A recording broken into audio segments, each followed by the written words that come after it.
आपने मांग संख्या 50 और 55 के ऊपर बोलने का समय दिया, उसके लिए आपका बहुत बहुत धन्यवाद। अभी किसान के ऊपर बहुत बड़ा हल्ला गुल्ला हो रहा था। माननीय नौहर से आने वाले सदस्य बड़े किसान कर रहे थे।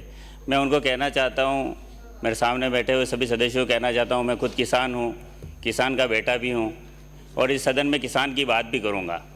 और किसी को लगे कि खेती का काम करने में उसको कहीं संशय हो तो मैं उसकी परीक्षा देने के लिए तैयार हूँ कि खेती का कौन सा काम करने में आप किसी भी काम में मेरे से फर्स्ट नहीं आ सकते। इस बात की भी मैं चुनौती देता हूँ आपको। केवल हल्ला गुल्ला करना, नोटबंदी की बात आ गई। नोटबंदी की बात इसमें सब्जेक्ट नहीं है, लेकिन मैं इसलिए करूँगा कि मैं जब पिछली बार विधायक था उस समय हमने एक जावदा क्षेत्र में बैंक खुलवाया था।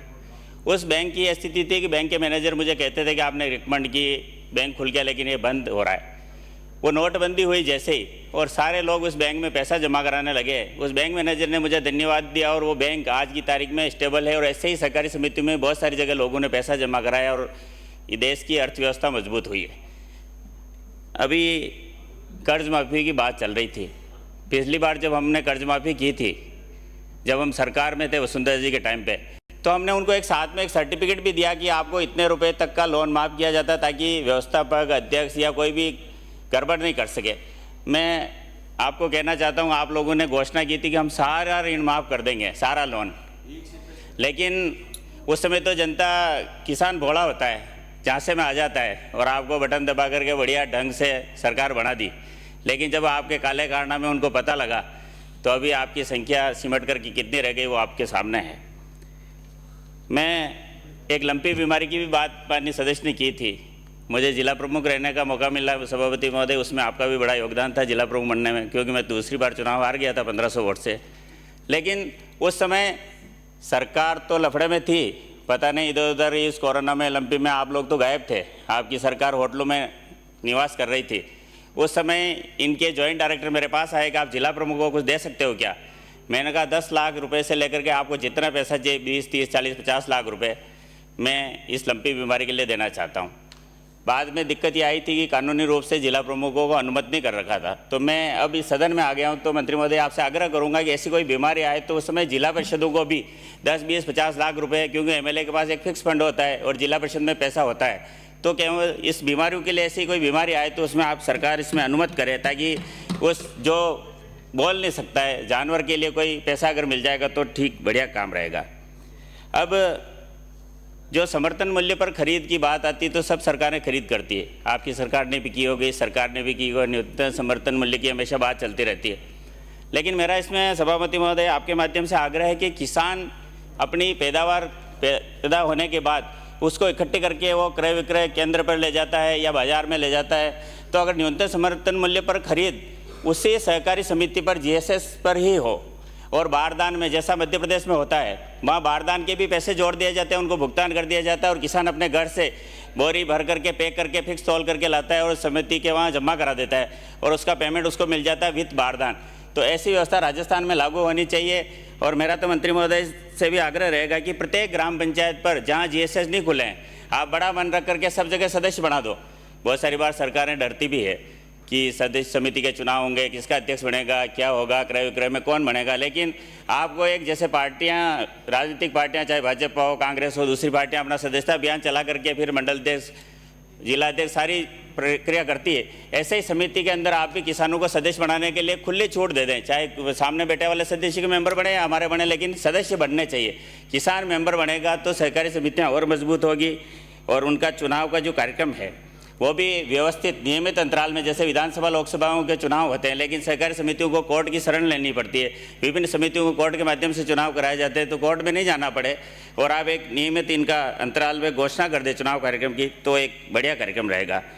बहुत सारी बार बीमा करा देता है आदमी समिति के और बीमा के पैसे भी जमा हो जाते हैं, लेकिन ऑनलाइन नहीं हो पाते हैं या कर्मचारी या व्यवस्थापक की वजह से, तो बाद में जब कोई कैजुअलिटी हो जाती है तो लोग हमारे पास आते हैं। तो इसकी पुनरावृत्ति नहीं हो और पूरे राजस्थान में ऐसी व्यवस्था हो कि जो किसान है उसने पैसा जमा करा दिया, उसका रजिस्ट्रेशन करा दिया, उसको पता नहीं होता उसने रिसिप्ट ली नहीं ली, इतना ध्यान भी नहीं लगा पाते हैं। तो आपके माध्यम से एक व्यवस्था होनी चाहिए कि उसका निश्चित रूप से बीमा है और उसमें उसको वापस पैसा मिलने में, क्लेम लेने में कोई दिक्कत नहीं होगी।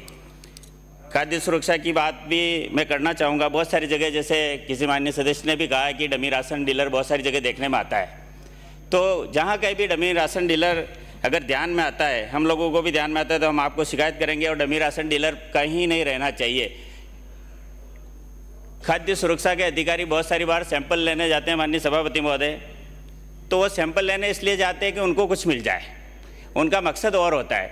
लेकिन इसमें मेरा ये मानना है कि ठीक है, थोड़ी कमी उनकी भी रहती, थोड़ी दुकानदार की भी रहती होगी, लेकिन कम से कम आप इन अधिकारियों को इतना मजबूत करें कि वो जाकर के सैंपल लेकर के आए, तो वापस विड्रॉल नहीं करें। कम से कम उसकी जांच होनी चाहिए, रिपोर्ट आनी चाहिए, और जो भी दोषी हो उसको सज़ा मिलनी चाहिए। तो आने वाले टाइम पे जो ये बीमारियां बढ़ती जा रही, उन बीमारियों पर भी कंट्रोल होगा। और अवैध वसूली अगर कोई अधिकारी करता तो उसका भी ध्यान रखना चाहिए। और जो बड़े लोग गड़बड़ घोटाले करते हैं उनको पकड़ने का काम ज़्यादा होना चाहिए। जो राशन डीलर हैं उन डीलरों का कमीशन भी बढ़ना चाहिए। इनका जो ट्रांसपोर्टेशन है उसमें छोटा मोटा जो लीकेज वाला सिस्टम रहता है कि उसमें इनकी थोड़े कमीशन की बढ़ोतरी करते हुए राशन कार्ड बन गए हैं। अभी क्या कि राशन कार्ड तो बना दिए सबके, लेकिन वो राशन कार्ड लेकर के हम जब कभी जनसुनवाई में जाते हैं तो राशन कार्ड लेके खड़ा हो जाता है और कहता है कि मुझे भी गेहूँ दिलाओ। और फिर अभी हमारे माननीय सदस्य कह रहे हैं डबल इंजन की सरकार है, तो बिल्कुल सही बात है।